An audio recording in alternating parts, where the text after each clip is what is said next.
Auto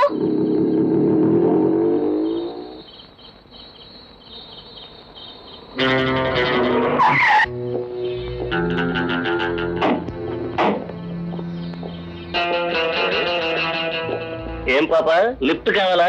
అవసరం లేదు, ఈ ఆటోలోనే వెళ్తారు. ఒంటరిగా వెళ్తావు, మాతో రా పాప. అవసరం లేదని చెప్పారుగా.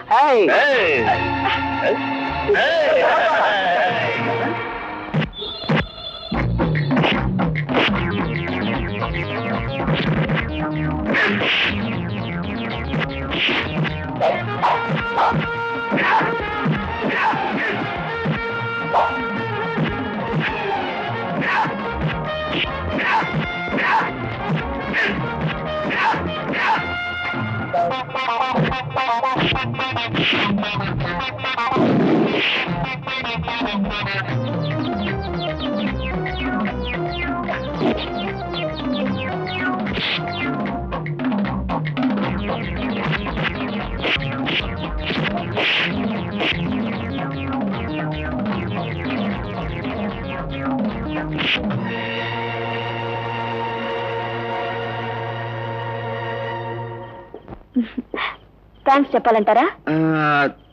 కావలసిన మనిషి అనుకుంటే చెప్పక్కర్లేదు, పరాయివాడు అనుకుంటే చెప్పాలి. అయితే నేను థ్యాంక్స్ చెప్పను. Thank you thank you thank you. అదేంటి మీరు థ్యాంక్స్ చెప్తున్నారు? అంటే నన్ను పరాయిదాన్ని చూస్తున్నారా? I'm sorry, no thanks no thanks. అవును, ఇంతకీ మీ గురించి చెప్పనే లేదు. ఏం చేస్తుంటారు? డిగ్రీ పూర్తి చేసి బిఎల్ చదువుదాం అనుకున్నాను, కానీ ఇప్పుడు ఈఎల్ కోసం ప్రయత్నిస్తున్నాను. ఈఎల్లా? అదేమిటండి? అంటే ఎంట్రన్స్ ఫర్ లవ్. మీ దగ్గర సీట్ దొరుకుతుందా? ప్లీజ్ చెప్పండి. అప్లై చేయండి, చూస్తాను. Thank no thanks no thanks no thanks. Time అయిపోయింది, వస్తాను. బాయ్. ఏమండి చూడండి, అంటే మళ్ళీ మీరు ఒంటరిగా వెళ్తే ఏ రౌడీలో మీ చుట్టూ ముగ్గి గొడవ చేస్తే నేను వచ్చి ఫైట్ చేయాలా? నా వల్ల కాదు, నాకు ఓపిక లేదు. పద, నా కారు డ్రాప్ చేస్తాను. Thank you. No thanks no thanks. Right please.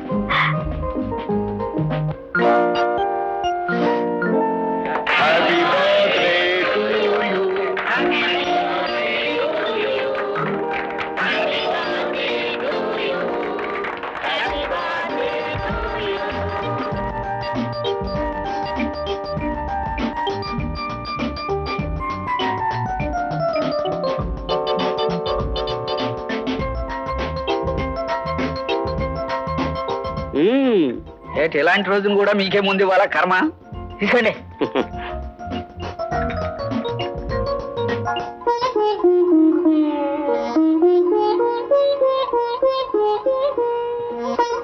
బాబు చిరంజీవి, నీ పుట్టినరోజున నేను ఇచ్చే కానుకేమిటో తెలుసు? Thank you daddy.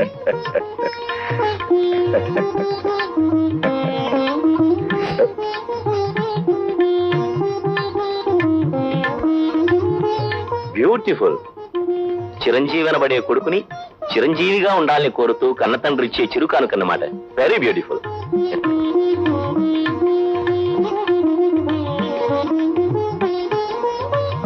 Thank you. బాబు, నువ్వు ఇక్కడ గుడికి వెళ్తావు? గుడిక? దేనికి డాడీ? అదేమిటి బాబు, దేవుడి దీవాలను అందుకోవాలిగా. డాడీ, తల్లి తండ్రి గురువు దైవం అన్నీ కలిసి ఒకటైనా మీకంటే నాకు ఈ దేవుడు ఎక్కువ కాదు. నన్ను దీవించండి డాడీ. చిరంజీవి 100 కాలాల పాటు చల్లగా వర్ధిల్లాలి బాబు.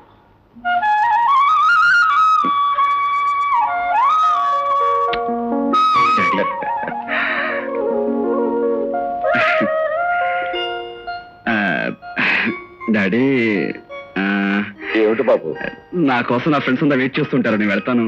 అలాగే బాబు. Thank you. Okay uncle, bye.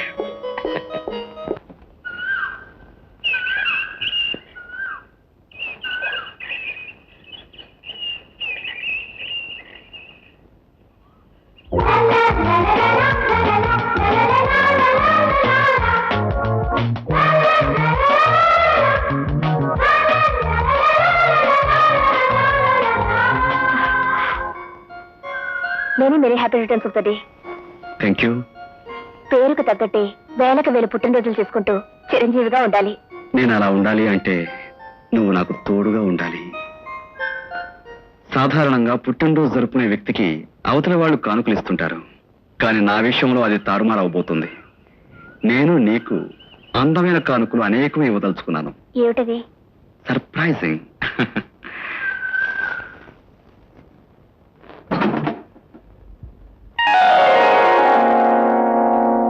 ఈ చీరలన్నీ అవి చాలా కావలసిన మనిషికి, నేను కావాలని కోరుకునే మనిషికి, నా కళ్ళల్లో కాపురం ఉండే మనిషికి, ఏదో ఒక రోజున నాకు కాబోయే మనిషికి అని చెప్పానుగా.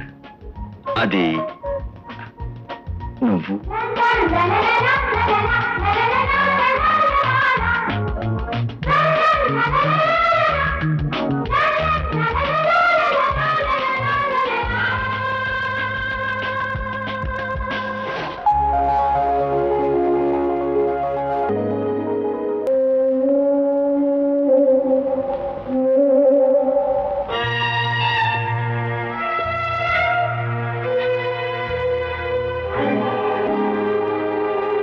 హలో చిరు, ఏమిటి ఆలోచిస్తూ కూర్చున్నావు? అబ్బే అదే లేదు అంకుల్. అసలే నువ్వు ఎక్కడి నుంచి వస్తున్నావు?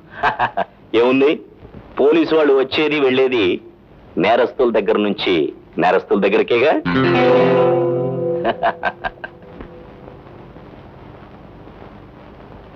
చిటి, ఒరే చిటి, ఎక్కడ చిట్టి కనబడడం లేదు? చిరు, నాకు చాలా దాహంగా ఉంది, ఒక గ్లాస్ మంచినీళ్ళు తెస్తావా? అలాగే.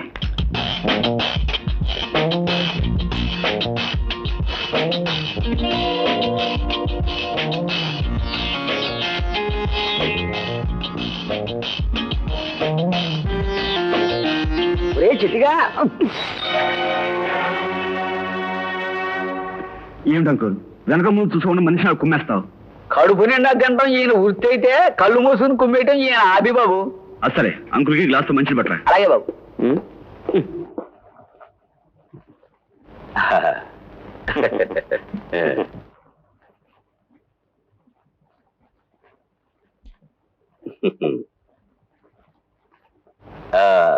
చిటి బాబు, నేను ఎప్పుడు వచ్చినా కాఫీ తాగుతారా సార్, కాఫీ తాగుతారా సార్ అనేవాడివి, ఇవాళ కాఫీ మట ఎత్తమే. వెళ్ళి నాకు చిరుకి 2 కాఫీ పట్టరా. అలాగే బాబు.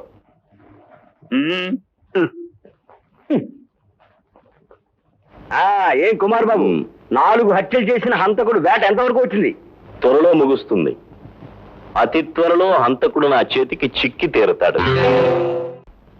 కుమార్ బాబు, హంతకుడిని పట్టుకోలేదు సరే, కానీ వాడు ఫలానా అని ఆచూకీ అయినా తీశారా లేదా? హంతకుడు నేను ఎప్పుడో కనిపెట్టేశాను. నిజంగానే? ఎవడు వాడు? ఎక్కడున్నాడు? ఎక్కడో కాదు, ఇక్కడే, ఈ ఇంట్లోనే ఉన్నాడు. కమిషనర్ నీడలో ఉన్నాం కదా, మనల్ని ఎవరు అనుమానించరన్న ధీమాతో ఉన్నాడు. ఎవడు బాబు? ఎవడు వాడు? ఎవడు? మిస్టర్ తిరుపతయ్య, నువ్వేమీ తెలియనట్టు నటించినా హత్యలు చేసింది నువ్వేనని నాకు తెలుసు. చట్టాన్ని మాయ చేసి అతి తెలివిగా హత్యలు చేసింది నువ్వే. ఇది ఎక్కడికి పోరండి బాబు, నేను జీవన చంపడానికి కూడా చాలాసేపు ఆలోచిస్తాను. నేను హత్యలు చేయడం ఏంటండి? నేను టిఫిన్ చేస్తాను, భోజనం చేస్తాను, అంతేగాని హత్యలు నేను ఎందుకు చేస్తానండి బాబు? కూర్చో. ఊరికి అల్లరి చేయడంలో ప్రయోజనం లేదు. నిజంగా నీకు ఆ హత్యలకు సంబంధం లేకపోతే ఆ విషయం తెల్ల కాగితం మీద రాసి సంతకం పెడతావా?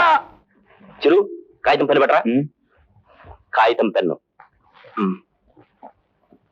పొరపాట్ల బుద్ధి గడ్డి తిని మీ పోలీస్ డిపార్ట్మెంట్ శక్తి లేదని చేతకందని వాగాను. అందుకని హఠాత్తుగా నన్ను హత్య కేసు ఎక్కించడం భావ్యం కాదు. ఏదో మా బావగారి దయ వల్ల బతుకుతున్నవాడిని నన్ను బొక్కలో పెట్టేయకండి బాబు. బాబు, నా వాడలేడు బాబు. ఇదిగో. Thanks. Excuse me.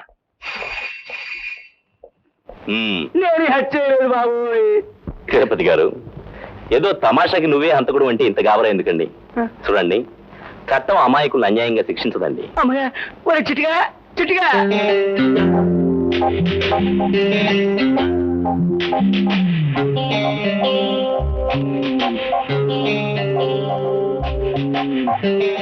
Morning sir. Oh, reports వచ్చాయా? వచ్చాయి సార్. మీరిచ్చిన ఫింగర్ ప్రింట్స్, హత్యాస్థలంలో దొరికిన ఫింగర్ ప్రింట్స్ ఒక్కరివే అని నిర్ధారణ అయింది సార్.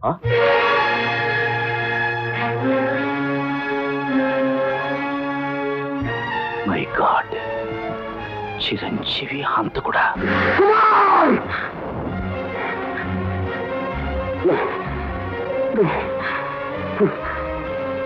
హాస్యానికైనా గడవకోవడానికైనా సరే నువ్వు ఆ మాట అనొద్దు. ఆ మాట అనొద్దు. లేదు సార్, చిరంజీవి హంతకుడు. నా కొడుకు నా చిరంజీవి హంతకుడా? నా చేతులతో పెంచిన నా కొడుకు హంతకుడా? ఏమిటయ్యా నువ్వు చెప్పేది? వాణ్ణి నేను పెంచిన పెంపకంలో నేరానికి పాపానికి చోటు లేదయ్యా. వాడికి నేను పెట్టిన అన్నంలో అన్యాయానికి అమానుషానికి తావులేదయ్యా. పేగు తెంచుకుని కన్న వాడి తల్లి, వాడికి రక్తం పంచిచ్చిన వాడి తండ్రి మంచితనానికి మానవత్వానికి నీతికి నిజాయితీకి ప్రాణమిచ్చే మనుషులయ్యా. అలాంటి వాడు కడుపున పుట్టినవాడు హంతకుడు అవడమా? లేదు లేదు కుమార్, ఎక్కడో ఏదో పొరపాటు జరిగి ఉండాలి. ఆ వేలుముద్రల పరీక్షలో ఏదైనా పొరపాటు జరిగిందేమో. ఒకవేళ నువ్వు వేలుముద్రలు తీసుకురావడంలో ఏదైనా తప్పు జరిగిందేమో Kumar. I'm sorry sir, I'm very sorry sir. Chiranjeevi మీద నాకున్న అభిమానంతో ఆధారాలను 1కి 2 సార్లు పరీక్షించాను. అయినా మై గాడ్, అయితే చిరంజీవి హంతకుడు అంటావా? నేను నమ్మలేకపోతున్నాను కుమార్, నమ్మలేకపోతున్నాను. నేను నమ్మలేకపోతున్నాను సార్. దొరికిన సాక్ష్యాలు, తెలిసిన నిజాలు ఇవన్నీ కూడా అబద్ధాలైపోతే బాగుండని నాకు అనిపిస్తోంది. కానీ కానీ ఖచ్చితంగా చిరంజీవి హంతకుడు. ఈ పరిస్థితుల్లో నన్ను ఏం చేయమంటారు సార్? వృత్తికి తల వంచమంటారా? అనుబంధాన్ని గౌరవించమంటారా? చెప్పండి సార్.